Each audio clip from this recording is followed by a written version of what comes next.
Assalamualaikum warahmatullahi wabarakatuh. Perkenalkan, nama saya Samanta Artasin Waji dari kelas 22S05, NIM 2202-327. Terima kasih. Perkenalkan, nama saya Nuri Mansa, NIM saya 220286 dari kelas 22S05. Terima kasih.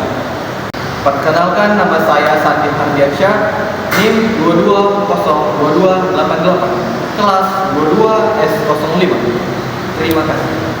Assalamualaikum warahmatullahi wabarakatuh. Perkenalkan, nama saya Anwar Nuansa, NIM saya 2202086. Saya sebagai pemateri, dan pada video ini kita sedang berada di laptop yang pertama, yaitu laptop sebagai server utama untuk memberikan jaringan kepada laptop berikutnya. Hal yang pertama kita lakukan adalah membuka CMD, bisa menggunakan metode dari startup kayak gini, atau bisa dari Windows Run, Windows plus R. Cuma biar supaya kita lebih gampang untuk mempelajarinya, kita gunakan aja Command Prompt atau CMD. Dan jangan lupa untuk menjalankannya pakai Run Administrator agar semua perintah yang digunakan berjalan dan tidak perlu izin lagi. Kalau pakai Windows plus R, tampilannya kurang lebih kayak gini ya. Kalau Windows plus R itu minusnya kadang nggak terbuka langsung administratornya. Jadi saran saya dari sini kemudian Run Administrator. Oke, ini adalah tampilan awal dari command administrator. Di sini kalian gunakan sintaks netesa wulan start show driver, maksudnya show driver untuk menunjukkan apakah driver kita atau hardware yang kita gunakan support dengan hosted network. Bagian sini, kalau tulisannya yes berarti support, kalau no berarti tidak sama sekali. Setelah kita pastikan driver kita atau hardwarenya support, mari kita lanjutkan menggunakan netesa wulan start hosted network ya, hosted network. Dan kita pasang modenya diizinkan, modenya kita buat allow ya. Kemudian untuk SSID-nya terserah. SSID ini nama dari hosted kita nanti boy. Dan bagian passwordnya itu bebas ya, sesuaikan aja sama keinginan kalian, biar supaya nanti mudah kalian pahami. Kurang lebih kayak gitu. Jadi kalau kodenya untuk membuat hosted itu tuh kayak gini. Ini tanda sudah bisa dibuat ya. Lanjut ke tahap berikutnya, yaitu menjalankan hosted network kita. Kurang lebih ikuti aja untuk ini sintaksnya ya.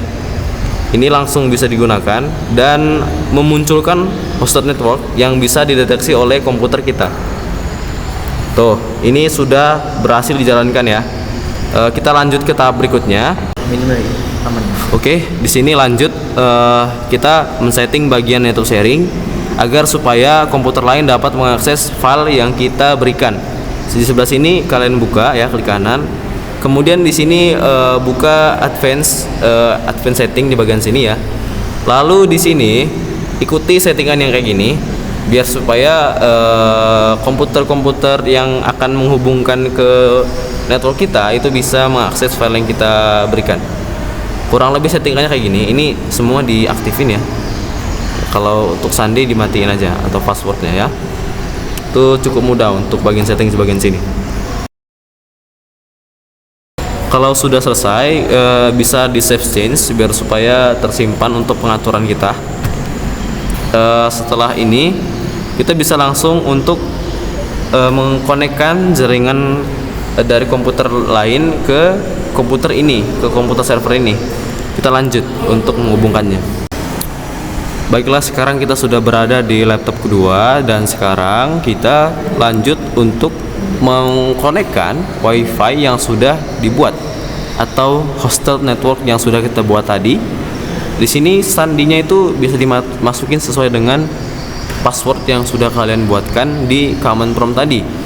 Kalau sandi yang saya buat kayak gini, itu 1 sampai 9 atau 8 gitu ya. Dan itu bisa langsung dikonekkan. Itu berhasil ya. Dan sedikit informasi, jadi ini bisa di beberapa laptop, nggak hanya di satu laptop, jadi dia bisa di beberapa laptop. Tapi semakin banyak laptop yang menggunakan jaringan yang sama, maka proses pengiriman data dan pendownloadan data, pengunduhan itu semakin lambat. Jadi dia begitu karena hanya servernya itu satu ya. Oke, di sini dia proses untuk connect, ini sudah berhasil ya.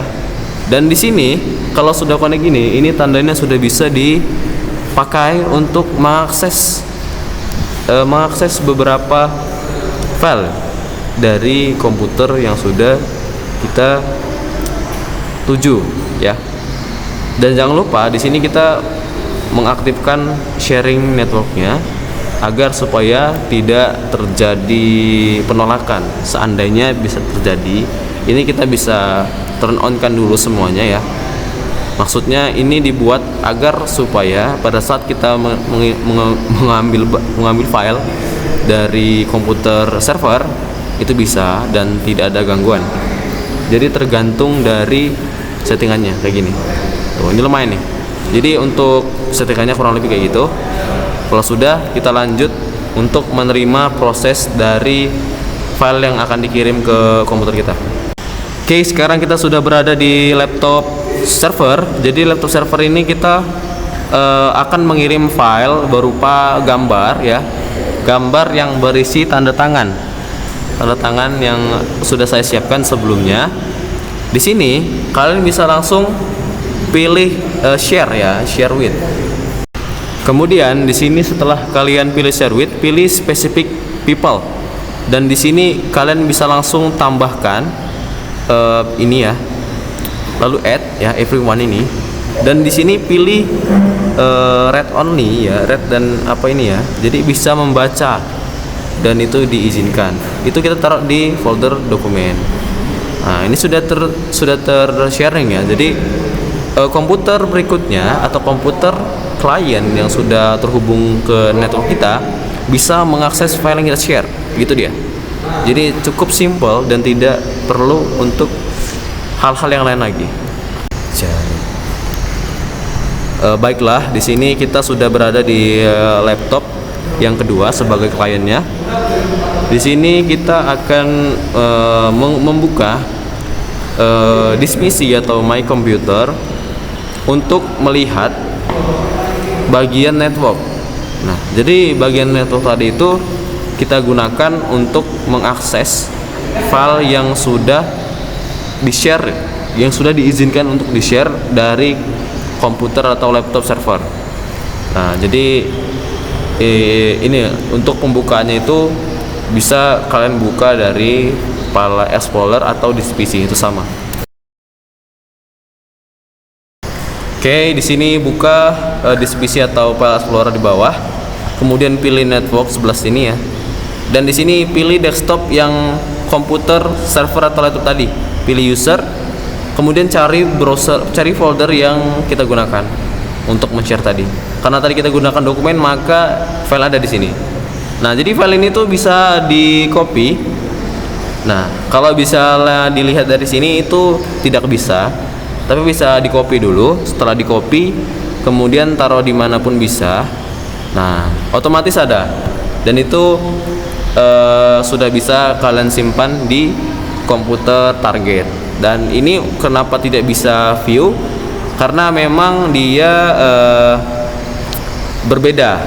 Ada kemungkinan kerusakan software saya. Jadi mohon maaf atas kelalaiannya.